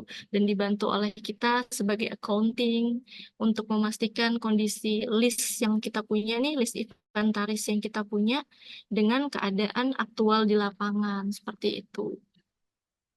Kemudian yang terakhir juga seperti yang ditanyakan tadi oleh saya lupa Mas Dani atau Mas Agus, ketika aset itu sudah rusak atau sudah atau perusahaan bangkrut, berarti kan ada disposal ya atau pembuangan aset. Yaitu kita juga atur dalam manajemen aset. Jadi proses mengeluarkan asetnya dari pembukuan pencatatan inventaris kita dari list pick aset tadi, entah karena usianya, entah rusak, entah mohon maaf perusahaan bangkrut seperti itu. Juga ada penjualannya, misalnya ini harus dijual nih asetnya, kita udah nggak pakai, kita ganti aset baru, itu juga kita masukkan ke prosedur pembuangan atau disposal. Banyak hal lainnya sih yang harus dipertimbangkan atau kita rencanakan ketika kita bicara tentang manajemen aset dan dan kategori manajemen aset itu mungkin harus kita pelajari ketika kita sudah paham tentang akuntansi aset tetap seperti itu sih teman-teman. Jadi kita punya step by step ya. Pertama nih, kalian teman-teman semua harus tahu apa sih yang masuk dalam aset berwujud, tidak berwujud. Kemudian harus tahu cara penyusutannya, kelompok-kelompok asetnya berapa tahun, baru kalian bisa masuk ke next step yaitu manajemen aset. Cara perencanaannya, akuisisinya, cara menjalankan operasional asetnya, sampai dengan pembuangannya jika sudah rusak atau tidak dipakai atau tidak digunakan. Intinya sih kesimpulannya ya manajemen aset itu penting dalam perusahaan atau untuk strategi bisnis perusahaan kayak nilai-nilai atau penggunaan aset tersebut sudah tepat belum ya untuk menambahkan nilai profit perusahaan seperti itu. Ataukah memang aset tersebut tidak digunakan, kita buang aja karena hanya menimbulkan beban-beban kerugian yang seharusnya nih kita udah nggak dipakai nih mesinnya, kita cuman maintenance terus, biayanya keluar terus, tapi nggak menimbulkan atau menghasilkan profit untuk perusahaan, ya udah kita buang aja, kita dispose. Seperti itu sih. Intinya manajemen aset itu penting untuk perusahaan, baik menghitung secara keuntungan dan kerugiannya. Itu aja sih teman-teman mungkin untuk manajemen aset atau aset tetap yang bisa saya sharing sebagai seorang praktisi. Ya mungkin ya masih banyak ya penjelasan aset-aset lainnya atau terhadap perusahaan atau terhadap perhitungan di perpajakan. Mungkin kalau dalam satu hari nggak cukup kayaknya untuk membahas hal tersebut. Jadi kalau teman-teman mau ada yang ditanyakan atau di luar ini pun boleh teman-teman tanyakan. Nanti saya akan kasih email saya. Jika kalian misal ada case nih di perusahaan tempat Anda bekerja, Bu, cara jurnal ini gimana sih Bu? Atau ini masuk kelompok aset berapa sih? Itu boleh banget ditanyakan. Saya terbuka untuk hal tersebut. Kita saling sharing dan bantu aja ya teman-teman semua ya. Ini boleh banget jadi. Teman-teman kalau ada yang mau ditanyakan boleh ya. Sekarang paling tinggal sisa waktu buat diskusi atau tanya-tanya. Boleh teman-teman. Atau mungkin Bu Vista mau menambahkan juga boleh ya Ibu ya. Mungkin kita sama-sama masih belajar ya Bu ya. Karena belajar itu kan nggak ada kata udah belajar sampai sini. Tapi belajar tuh panjang gitu loh. Seumur hidup bahkan. Betul, Bu Karina. Nah, ini anak-anak silahkan loh ya. Ini mumpung ada benar-benar prakteknya di dunia nyata loh ya. Silahkan aja. Dan Bu Karina terima kasih loh sudah di open kalau mau tanya langsung terkait prakteknya gimana di Iya, iya. perusahaan. Ya. Kalau misalnya anak-anak saya nanti ada yang menghubungi Ibu kemudian mengganggu sedikit, Boleh Ibu. mohon diterima. Boleh, boleh. Saya Sudah dengan senang dipaksa ini. hati. Saya dengan senang hati, Bu. Kalau misal teman-teman di sini ada yang memang sudah bekerja di dunia accounting. Karena banyak case-nya yang pernah diskusi sama saya, misalnya, Mbak, boleh tanya nih, atau perpajakannya gimana? Saya bingung, saya ditanya atasan saya. Itu jujur banyak yang nanya. Jadi silakan kalau kalian misalnya ada atasan kalian yang nanya atau kalian mau tes nih tapi bingung gitu. Apa-apa aja sih Bu biasanya yang ditanyakan ketika kita tes gitu. Itu boleh banget silakan. Atau ada PR nih dari Bu Vista ataupun dosen lainnya tentang aset ataupun di luar tentang aset juga boleh ya. Saya terbuka untuk hal lainnya selain aset. Jadi silakan ditanyakan. Cuma stop, mohon maaf ya. Seperti itu paling. Pokoknya teman-teman semua jangan khawatir. Silakan kalau mau email untuk tanya-tanya seputar hal accounting atau perpajakan saya terbuka. Intinya itu.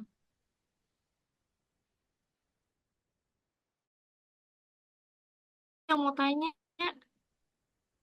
Mas Dani, Mbak Yusnia, Mas Agus, atau siapapun yang mau nanya, yang masih ada kayak, Bu, saya bingung deh untuk hal ini boleh, atau menurut pendapat Ibu, menurut pendapat saya begini, Bu, bisa nggak sih? Itu juga boleh. Silakan ya teman-teman ya.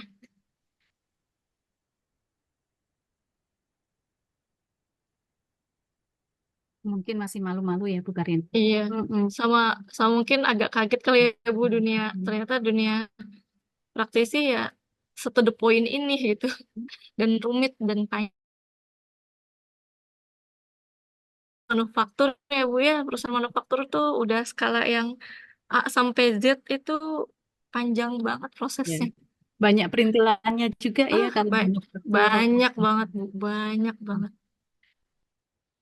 Beda kalau sama Bu, jasa Bu ya. Karina izin bertanya Iya, Bu Karina.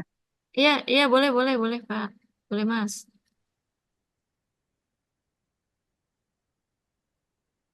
Ada nggak sih? Apa Mas? Ya, silakan. Bu izin bertanya Bu Karina. Ya, Ini apa tantangan terbesar dalam manajemen aset yang dihadapi di PT Masuwo, Bu? manajemen aset yang paling besar untuk menentukan. Apa Oh, tantangan oke, iya. apa tantangan Tantangan, terbesar dalam manajemen aset yang dihadapi PT? ya, boleh, boleh. Jadi gini, Mas, siapa namanya Mas Asep ya, saya panggilnya. Jadi kalau untuk di diri saya sendiri, kemudian di perusahaan, tantangan terberatnya adalah ketika kita harus memutuskan aset ini eh, kita harus beli atau tidak, kemudian ini akan resiko keuntungannya apa ya, kerugiannya apa ya. Nah, baru aja bulan lalu saya membuat sebuah budgeting atau rencana pembelian investment aset di mana Matsuo ini forecast salesnya segini loh. Mesin-mesin apa sih yang dibutuhkan untuk pertambahan nilai jual tersebut? Itu paling-paling susah Mas. Karena apa? Kita nggak bukan mesin ini perlu nggak kita beli atau tidak? Harganya masuk nggak dengan anggaran perusahaan kita? Seperti itu. Itu paling berat. Dan biasanya untuk buat investment aset atau manajemen aset pembelian ini kita butuh waktu ya kurang lebih 3 bulan untuk survei dulu nih, untuk review. Duh, kita butuh aset apa aja ya, kayak gitu. Ini nilai kerugiannya berapa ya, nilai keuntungannya berapa kan? Itu tuh harus diperhitungkan sedini mungkin. Dan pasti pihak kantor pusat ataupun manajemen kita akan bertanya, Karina Sam, kalau kita beli aset segini, maksudnya berapa tahun ya, nilai keuntungannya sampai berapa tahun ya, nilai kerugiannya berapa ya. Misalnya nih, kita beli aset ini ternyata cuma dipakai 3-4 tahun. Habis itu kita udah nggak ada forecast dari customer untuk hal tersebut. Terus kita kayak gimana nih? Kita rugi dong udah beli aset semahal ini. Itu paling berat memutuskannya. Paling-paling berat. Dibanding kita ngelola aset yang udah kita beli, cuman penyusutan, depresiasi itu hal biasa ya. Tapi ketika kita memutuskan harus beli atau tidak, itu paling berat, Mas. Benar-benar paling berat. Karena kalau salah aja, pertanggungjawaban kita ke manajemen dan kantor pusat itu susah. Kenapa kamu beli? Ini realnya ya. Kenapa kamu beli aset itu? Itu kan gini, gini, gini, gini. Apalagi kalau kerja di perusahaan Jepang itu, kita harus benar-benar akurat perhitungannya. Dari masa sekarang sampai 10 tahun ke depan. Bahkan sampai masa bukunya tuh habis. Itu kita harus bisa memperhitungkan. Seperti itu Mas Asep Joko. Dan ya biasanya sih ya gimana ya cara ngomongnya. Biasanya ya mungkin atasan-atasan kalian nanti akan stres saat itu. Disuruh untuk menghitung jangka panjang, benar-benar jangka 5 sampai 10 tahun ke depan. Benar-benar harus review ke banyak hal, harus study dulu, kayak gitu sih, itu tantangan terberat kita sih. Tapi sekaligus jadi proses pembelajaran untuk, oh ternyata kita bisa ya. Dan ketika kita sudah bisa untuk mempelajari hal tersebut, nilai jual kita bertambah, Mas. Ini saya to the point aja. Ketika kita langsung bisa untuk memperkirakan harga, menghitung bahkan hingga 5-10 tahun ke depan, nilai jual kita tambah banyak di mata perusahaan. Seperti itu. Mungkin Mas Asep sudah jelas atau masih ada yang mau ditanyakan? Sudah jelas, terima kasih Bu Karina.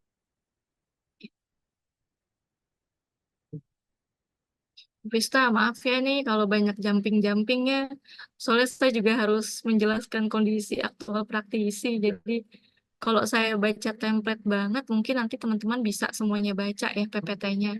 Kalau misalnya ada yang mau ditanyakan, juga bisa langsung email, gitu.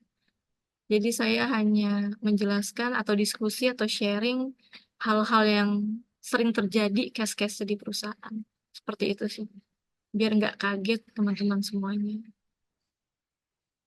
Iya, Di Bu sini, Karina, nggak apa-apa. iya, ya benar ya Bu ya. Apa ya? Betul banget. Nah, ini ya mungkin ada yang mau ditanya. Ibu Karina izin Bu, Iya, iya Mas Dani. untuk menyelesaikan atau memecahkan apa namanya strategi yang tadi Ibu jelaskan,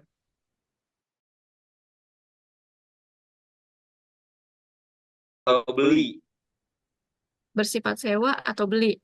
ya kita Ya, sebagai perusahaan, kayaknya sewa aja dulu deh. Coba misalnya untuk memenuhi kebutuhan customer dalam jangka waktu 5 tahun. Karena kan misalnya kalau sewa itu kita tidak memikirkan perawatan, karena ya kan itu betul, betul, betul. dari vendor dan seterusnya. Kalau misalnya kita beli kan dengan resiko-resiko, tapi Iya, apa namanya aset itu punya kita gitu kan. Nah, iya. kalaupun sewa itu ada penyusutan atau penghitungannya seperti apa Bu? Gitu. Nah, biasanya kalau untuk perusahaan sendiri kan ketika kita, yang tadi saya bilang, ketika kita mau menentukan aset ini akan kita beli atau kita sewa, terus tujuannya ke depannya berapa lama. Biasanya kan kalau sebuah perusahaan manufaktur nih, kita kan dapat forecast penjualan ya dari customer ya. Kita akan tahu nih, oh customer akan kerja sama kita sesuai eh, beli 5 tahun dan atau kita sewa 5 tahun, kita hitung nih misalnya secara forecast ini di kemudian hari kayaknya akan ada deh customer lain yang masih mau eh, bikin beli barang di kita, atau bisa jadi perusahaan yang tadi hanya buat forecast 5 tahun bisa nambah nih. Kalau dengan seperti itu kita bisa saja langsung kita lebih baik beli aset. Kenapa? Karena kan tujuannya panjang ya dan jadi hak milik. Ketika pun kita jual, si aset tersebut masih ada nilainya. Kecuali kalau rusak ya. Kemudian kita bisa juga pakai sewa dengan 5 tahun tersebut. Kemudian kalau untuk masa masa sewa, kita kan nggak ada nggak ada biaya pembelian di awal ya, otomatis hanya biaya sewa per bulan. Tapi jangan salah, terkadang orang yang menyewakan itu minta biaya maintenance fee per tahun yang sama besarnya kalau kadang-kadang kita beli aset seperti itu. Biaya maintenance-nya belum lagi eh, apa namanya biaya hal-hal lainnya di belakang tuh suka ada. Bu, ternyata begini-begini, Bu, ternyata begini-begini gitu. Terus kemudian untuk aset sewa kita ini biasanya nggak susutkan karena ini kan asetnya eh, supplier ya. Kita nggak susutkan kecuali masa sewanya kita jadikan hak opsi. Jadi kita sewa sampai selesai dengan terakhir menjadi hak pemiliknya kita. Itu baru kita bisa depresiasi. Namun ketika kita memang hanya sewa, kita nggak akan susutkan seperti itu. Tapi kalau ditanya untuk tujuannya mendingan sewa atau beli, balik lagi kembali ke forecast-nya customer. Ketika memang kemudian dari 5 tahun itu si customer masih kira-kira nih 5 tahun ke depan kayaknya customer bisa deh kita lobby untuk tetap dengan kita, itu bisa jadi lebih baik kita beli aset aja. Walaupun dijual pun, jujur ya, aset walaupun dijual setelah masa susutnya habis tetap punya nilai kok. Walaupun tidak banyak, seperti itu sih. Paling gitu Mas Dani yang bisa saya sampaikan secara aktual di perusahaan kami.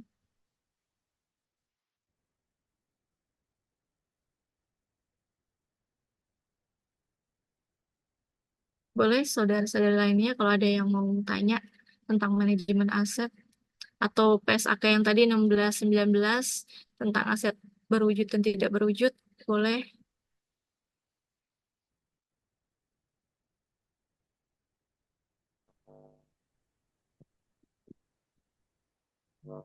Ya Mas Agus, dia mau tanyakan, udah buka speaker nih kayaknya mau nanya. Barangkali teman-teman yang lain. Oh iya iya boleh. Gimana teman-teman? Ada lagi nggak? Ya udah pada pusing ya, udah masuk jam siang nih. Mas, Iya kayaknya Ibu.